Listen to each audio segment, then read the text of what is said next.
The 35th Paratroopers entered the Chinese farm corridor after the battle had already become something worse than a plan. By the night of the 16th of October, Israeli troops had crossed the Suez Canal in small boats, but the operation still hung by a thread. The routes leading to Dever Soir were clogged, contested, and only partly understood. Egyptian positions east of the canal continued to threaten the lifeline that would allow bridges, tanks, and supplies to reach the water.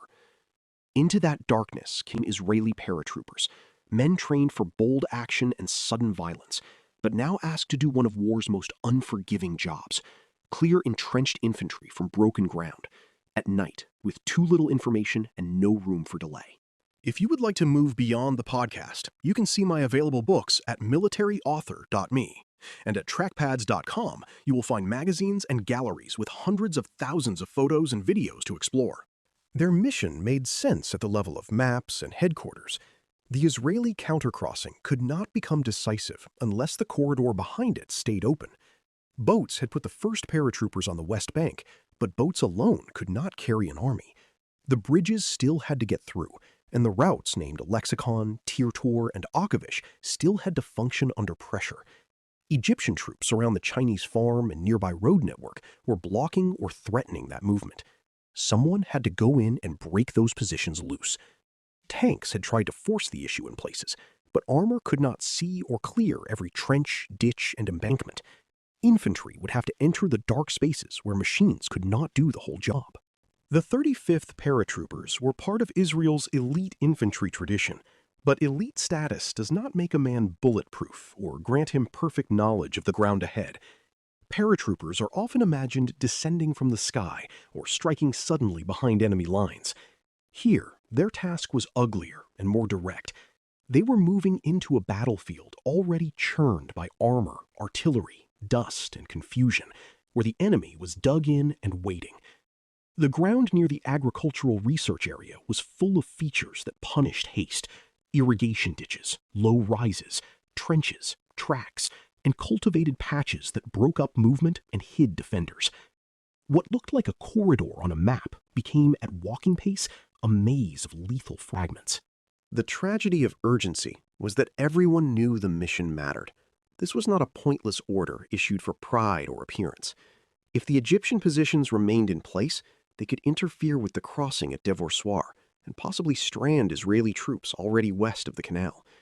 If the bridges failed to arrive, the whole counteroffensive could shrink into a dangerous lodgment without enough weight behind it. The paratroopers therefore carried more than rifles, ammunition, stretchers, radios, and fatigue. They carried the pressure of an operation that depended on them doing quickly what the terrain and enemy made painfully slow. In war, urgency can be honest and still be cruel. A necessary mission can still be badly informed, badly coordinated, and terribly costly. The men moving forward that night did not have the kind of battlefield picture that later readers expect from diagrams. They did not see a neat arrangement of Egyptian trenches with arrows showing where resistance would be strongest. They advanced through darkness, dust, noise, and incomplete reports. Friendly tanks and vehicles were nearby in some places and absent in others. Egyptian fire could come suddenly from ground that had seemed empty a moment before.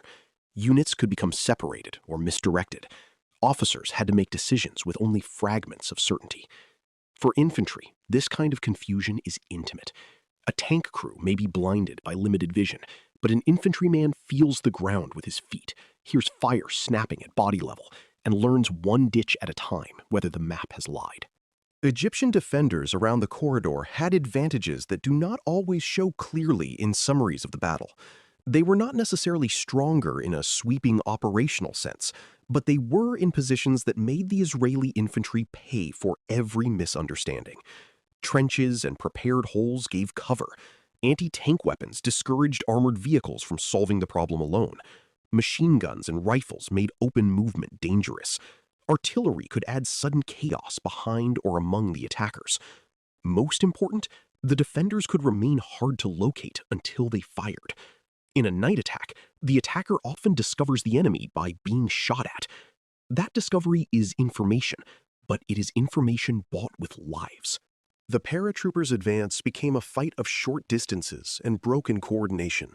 Men moved, halted, dropped, fired, crawled, and tried to understand whether the shapes ahead were friendly troops, Egyptian positions, wreckage, or empty ground. Commands passed along in the dark could be misunderstood or drowned out. Wounded men needed help, but stopping for them could slow the movement, while leaving them exposed was unbearable. Officers and non-commissioned officers had to keep pushing small groups forward when the larger battle had become impossible to see. This is where the heroic image of infantry gives way to something more difficult and more human. Courage was not a shining mood. It was the act of continuing when each step made the next danger clearer. The tanks supporting the fight were powerful but limited. Their guns could smash suspected positions, and their presence could give infantry a sense that heavy force was nearby. But tanks at night in broken terrain are not all-seeing guardians. They can miss enemy soldiers hidden close to the ground, they can mistake locations, they can be vulnerable to anti-tank teams if they move without infantry clearing ahead and along the flanks. The paratroopers needed the tanks, and the tanks needed the paratroopers, but the battlefield did not always allow them to cooperate cleanly. The Chinese farm corridor exposed combined arms warfare at its hardest. It is easy to praise cooperation between tanks and infantry in doctrine. It is much harder to make that cooperation work when radios fail, dust blinds, and men are dying in the dark. For the Egyptian soldiers, the night was no abstraction either.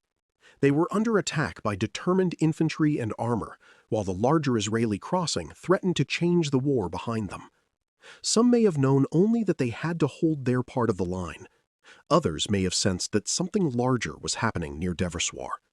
Their positions were struck, probed, and assaulted in a battle where staying in place required its own kind of endurance.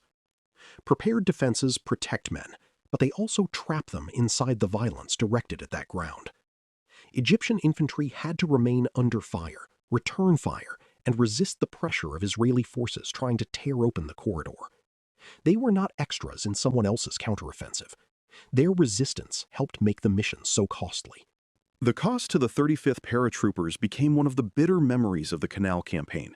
Accounts of the exact casualties and the precise sequence of every clash vary, as they often do after night fighting marked by confusion and trauma.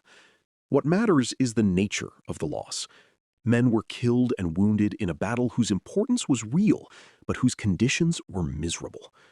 Survivors carried memories of disorientation, sudden fire, missing comrades, and the feeling that they had been sent into ground no one fully understood. Military history can make sacrifice sound clean by placing it inside a successful operation, but success does not cleanse the experience of those who paid for it. The corridor was opened only through suffering that no operational arrow can honestly contain. At headquarters, the battle for the corridor was judged by whether it allowed the countercrossing to continue. That judgment was necessary because commanders must think in terms of missions, timings, and consequences. Yet it also creates a distance between command language and battlefield reality. A road is reported cleared, a position neutralized, a route secured, and the plan moves on. For the men who fought there, those phrases might contain hours of terror and loss. This gap between operational necessity and human experience runs through the whole Chinese farm story. Israel needed the corridor. Egypt needed to block it. Both statements are true. But between them lay the paratroopers, Egyptian defenders, tank crews, medics, engineers, and commanders whose lives were caught in the narrow place where two necessities collided. The 35th Paratroopers also reveal why infantry remained indispensable in an age of tanks, missiles, and aircraft. The October War is often remembered for anti-tank missiles stopping armor, surface-to-air missiles challenging aircraft, and armored formations surging through desert gaps. Yet when the decisive corridor had to be forced open, infantry still had to close with prepared positions. No missile umbrella, no bridge system, no tank formation could substitute entirely for soldiers moving through darkness to take and hold ground. That does not romanticize the task, it makes it more sobering. Modern armored warfare did not eliminate the old infantry burden. It often concentrated that burden at the exact point where the larger machine could not move without men on foot. By the time the fighting eased enough for the Israeli crossing effort to continue, the paratroopers had helped keep alive an operation larger than themselves. Their attack did not make the corridor safe in any permanent or simple sense. It did not erase Egyptian resistance or solve every problem facing the bridges, but it contributed to the hard and partial opening Israel needed. The West Bank foothold could grow, the crossing system could be pushed forward. Israeli armor would soon move in greater strength across the canal, and the war would widen into Egypt proper. That later movement can make the corridor fight seem like a step on the way to something bigger. It was bigger, but it was also its own ordeal, and it deserves to be remembered at the scale of the men who fought it. The story of the 35th Paratroopers is a tragedy of urgency, because the mission was both necessary and ruinous. It shows how a campaign can turn on a corridor, how a corridor can turn on a trench line, and how a trench line can demand payment from men who know almost nothing of the grand design, except that they must move forward. In the long story of armored warfare, this episode stands against any easy belief that maneuver is clean once the right gap is found. Deverswar offered Israel a way to reverse the war, but the road to that reversal ran through darkness, bad information, and infantry combat at close range. The paratroopers went in because bridges and tanks could not pass on hope alone. They paid the price of making movement possible. You've been listening to Famous Tank Battles. These battles were never just about machines.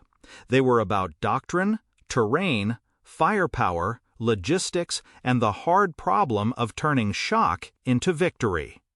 For more military history writing and books, visit militaryauthor.me. And for magazines, podcasts, and a massive archive of military photos and video, visit trackpads.com.